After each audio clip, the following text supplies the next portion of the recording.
You'll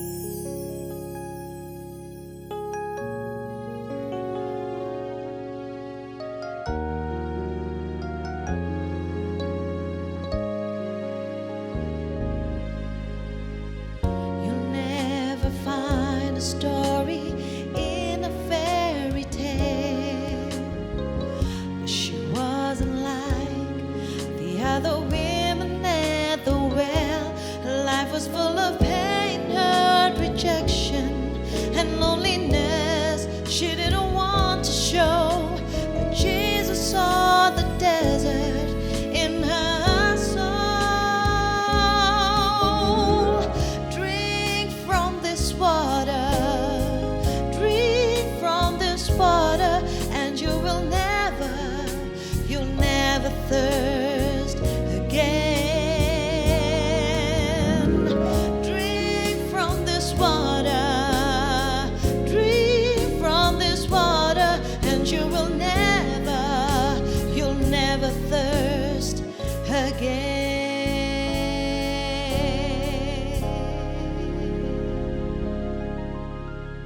Shalom, apa kabar Bapak Ibu Saudara-saudari? Kita bertemu kembali di dalam program Old Testament Made Easy, di mana kita akan menyingkapkan kebenaran-kebenaran firman Tuhan dan maknanya yang terkandung di dalam perjanjian lama. Dan kita tahu bahwa di dalam perjanjian lama ada banyak sekali simbol-simbol, makna dari sebuah kata, kalimat, event, dan dalam bahasa asli, di mana itu sangat menarik sekali dan akan menyingkapkan kebenaran-kebenaran firman Tuhan yang sesungguhnya. Oleh karena itu mari kita berdoa terlebih dahulu sebelum kita akan memulai pada kesempatan ini. Terima kasih ya Tuhan, kami mengucap syukur, singkapkan kebenaran bagi kami semuanya, supaya kami memahami kebenaran firman-Mu, sekalipun kelihatannya begitu dalam dan rumit, tapi ternyata begitu sederhana dan sanggup untuk kami lakukan di dalam kehidupan kami. Terima kasih ya Tuhan, di dalam nama Tuhan kami Yesus Kristus, Roh Kudus cerahkan firman-Mu, singkapkan kebenaran-Mu. Haleluya. Amin. Bapak Ibu Saudara-saudari, seorang teolog yang bernama Saint Augustine pada abad ke-5 Masehi, seorang bapak gereja, pernah mengatakan demikian.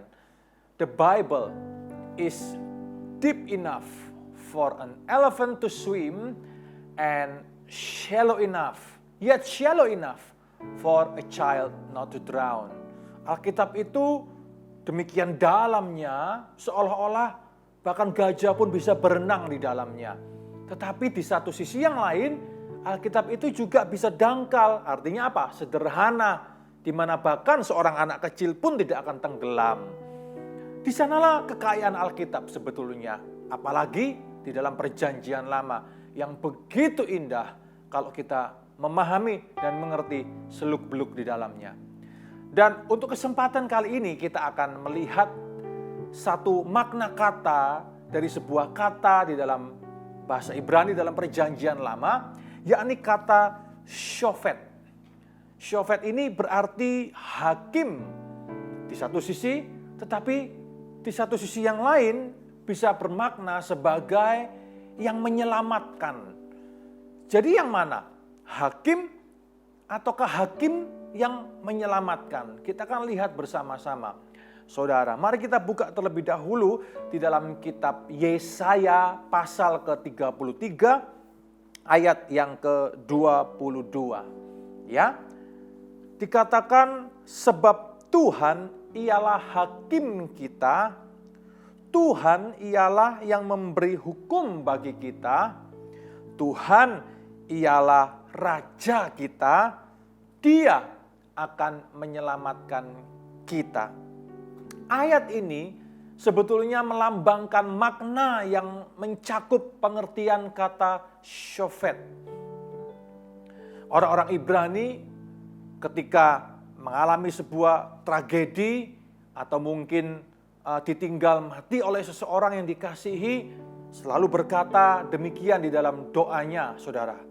Baruch dayan ha'emet, terpujilah engkau hakim yang adil, hatsilenu, selamatkanlah kami. Saudara, dikatakan di ayat 22 tadi bahwa Tuhan ialah hakim kita. Dia yang memberi hukum. Tetapi di satu sisi yang lain, Dia adalah raja yang menyelamatkan kita. Nah, Shofet sendiri mempunyai banyak arti. Yang pertama artinya adalah hakim tentu. Yang kedua artinya bisa berarti sebagai pahlawan. Yang ketiga bisa diartikan juga sebagai defenders atau pembela.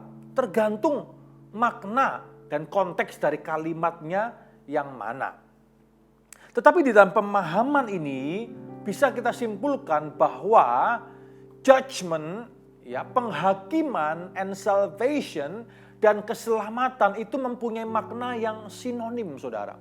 Antara penghakiman di satu sisi dan keselamatan di satu sisi. Karena judgment berasal dari kata misfat yang artinya justice, keadilan.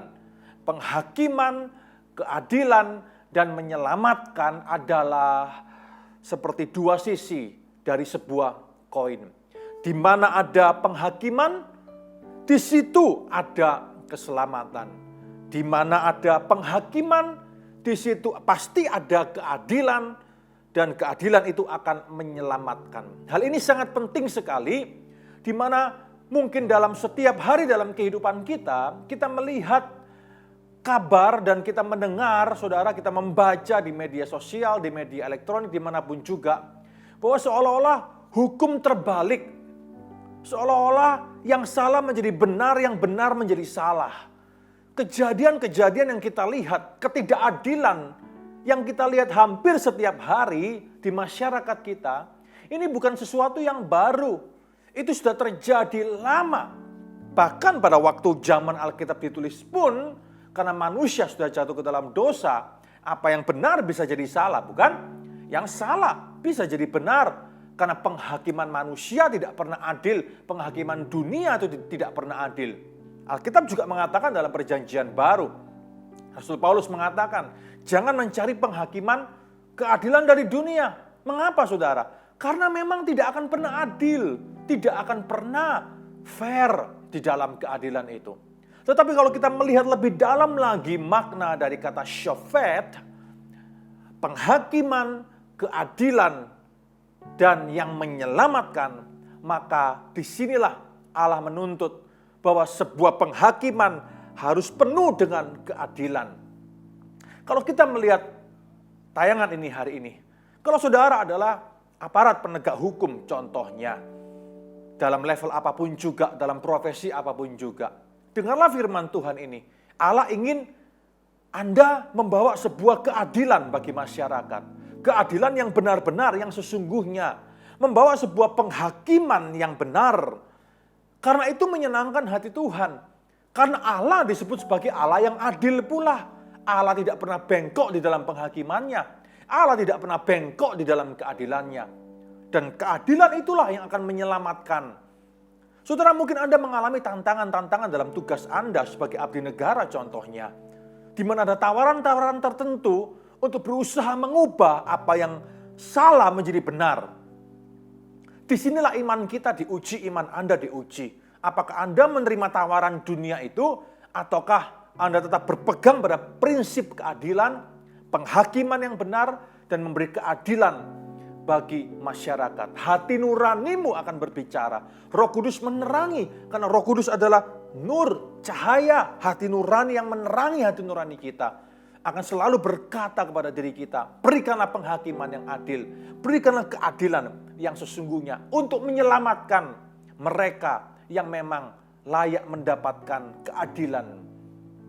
Saudara, saya teringat kepada satu cerita mengenai Raja Salomo. Dikatakan dia ada raja yang penuh dengan hikmat, penuh dengan hokmah. Suatu saat, dua orang ibu berebut seorang bayi. Masing-masing mengaku sebagai ibu dari bayi itu. Tentu Anda masih ingat cerita ini, bukan? Seorang ibu mengatakan, ini bayiku. Yang lain mengatakan, bukan, ini bayiku. Lalu Raja Salomo memerintahkan kepada pasukannya. Salah seorang berkata, belah saja jadi dua. Separuh untuk yang satu, separuh untuk yang lain. Saudara, ibu yang sesungguhnya mengatakan, jangan, karena belas kasihan. Daripada anakku mati, sudah ambil aja, sudah.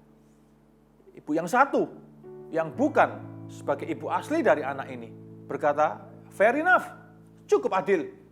Separuh-separuh saja. Karena memang dia tidak punya belas kasihan. Saudara, itu adalah sebuah pertimbangan hikmat, sebuah judgment, penghakiman, sebuah keadilan yang Salomo berikan di dalam hikmat, di dalam hokmah yang datang daripada Tuhan. Dari sana akhirnya bisa diketahui mana ibu yang asli, mana ibu yang palsu. Cerita ini menggambarkan betapa pentingnya memberikan sebuah penghakiman dan keadilan bagi dunia ini. Perhatikan ini saudara. Hakim-hakim, beberapa hakim yang saya pelajari, yang betul-betul cinta dan takut akan Tuhan dalam kehidupan mereka. Mereka memimpin persidangan-persidangan, tentu persidangan dunia. Tetapi jika seorang hakim, jaksa, polisi, atau siapapun juga, anggota aparat keamanan, abdi negara yang berkaitan dengan masalah hukum, di hatinya diterangi oleh Roh Kudus, akan selalu memberikan penghakiman yang adil, keadilan yang selayaknya dan sesungguhnya. Ini yang dituntut Tuhan daripada kita semuanya. Dan untuk kita semuanya, orang yang umum, saudara, yang bukan bekerja di dalam dunia hukum dan peradilan. Setiap kita pun harus juga bertindak adil. Setiap kita pun juga harus ada di dalam penghakiman yang benar. Bagaimana ketika kita memutuskan sesuatu? Apakah kita sudah memutuskan sesuatu dengan benar? Apakah kita hanya berat sebelah, memihak kanan atau memihak kiri? Ini penting sekali. Karena setiap keputusan-keputusan yang kita ambil akan berdampak kepada seseorang atau banyak orang atau satu kumpulan. Biarlah kiranya keputusan yang kita ambil, penghakiman yang kita ambil, itu adalah sebuah judgment, sebuah keputusan yang akan menyelamatkan banyak pihak. Menyelamatkan pihak-pihak yang memang membutuhkan keselamatan itu atau keputusan kita yang adil itu. Allah menuntut itu kepada kita semuanya, saudara. Hai manusia, apa yang dikehendaki oleh Allah selain engkau berjalan di dalam keadilan, kata kitab Mika. Bukan hanya bertindak adil, bukan hanya di dalam sisi ketegasan, tapi juga ada sisi hati yang menimbang, memahami, sehingga kemudian sebuah keputusan bisa diambil dengan sangat bijaksana.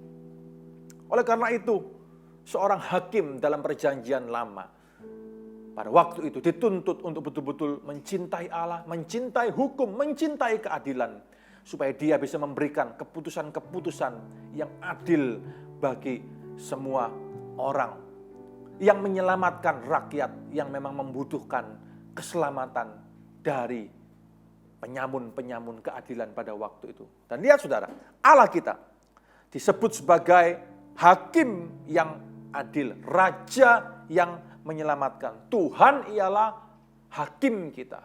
Baruch dayan haemet hatsilenu. Selamatkanlah kami, Tuhan yang adil, Allah yang adil, hakim kami yang adil.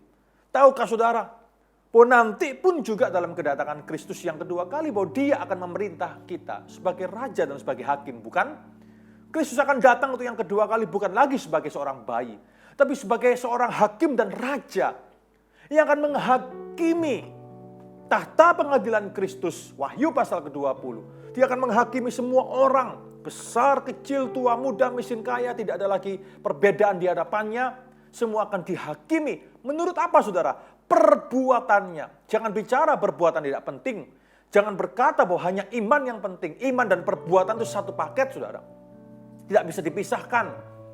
Dia akan menghakimi semua orang menurut perbuatannya. Karena dia adalah hakim yang adil, raja yang menyelamatkan. Dan dia akan menyelamatkan umatnya. Tetapi orang-orang yang namanya tidak ada di dalam kitab kehidupan, Alkitab jelas mengatakan akan dibuang ke kematian kedua, yaitu neraka yang kekal. Oleh karena itu hari ini, mari kita belajar memahami bahwa Allah kita bukan hanya Allah yang penuh dengan kasih, ya itu benar, tapi di dalam kasihnya ada keadilannya. Di dalam kesabarannya ada penghakimannya. Karena dia adalah syofet. Allah adalah hakim yang adil dan Raja yang menyelamatkan. Hari ini jangan bermain-main dengan kesabaran Allah. Kalau engkau tahu kau harus bertobat, bertobatlah hari ini. Jangan bermain-main dengan kesabaran Allah. Jangan bermain-main dengan penghakiman Allah. Jangan bermain-main dengan keadilan Allah, saudara. Ada waktunya jam kasih karunia mungkin akan berhenti loh. Dan jam keadilan Allah itu yang akan berlaku di dalam kehidupanmu. Jadi kalau hari ini Anda masih bergumul di dalam dosamu, bertobatlah sungguh-sungguh. Hiduplah untuk Kristus. Serahkan dirimu kepadanya. Karena dia bukan hanya Allah yang penuh kasih, tapi dia juga adalah Allah yang menghakimi di dalam keadilan dan kasih-Nya. Satu sisi seorang hakim, tapi di satu sisi yang lain Allah adalah hakim agung, hakim adil yang akan menyelamatkan umat-Nya. Anda belajar sesuatu saat ini. Puji Tuhan saudara, hari ini kita mengenal dia sebagai Syofet, hakim yang adil dan Raja yang menyelamatkan. Kita baca beberapa ayat lagi. Mazmur pasal yang ke-76. Mazmur pasal yang ke-76 ayat yang ke-8 dan ke-9. Lalu kita lihat sedikit dalam perjanjian baru. Karena perjanjian lama dan perjanjian baru itu terikat satu dengan yang lainnya. Tidak pernah terpisah, saudara. Ayat 8 dan 9. Dahsyat engkau. Siapakah yang tahan berdiri di hadapanmu? Pada saat engkau murka. Lihat saudara, ada penghakiman Allah, ada kemurkaan Allah di sana. Dari langit engkau memperdengarkan keputusanmu, your judgment, keputusanmu, dakwaanmu. Bumi takut dan tertegun. Yohanes pasal ke-12. Injil Yohanes pasal yang ke-12 ayat ke-47. Buka bersama-sama saya. Injil Yohanes pasal yang ke-12 ayat ke-47. Haleluya. Dan jikalau seorang mendengar perkataanku tetapi tidak melakukannya, aku tidak menjadi hakimnya. Sebab aku datang bukan untuk menghakimi dunia, melainkan untuk menyelamatkannya. Dia adalah hakim, betul. Tapi dia datang untuk menyelamatkan. Tapi jangan lupa, seperti saya katakan tadi, akan ada penghakiman terakhir.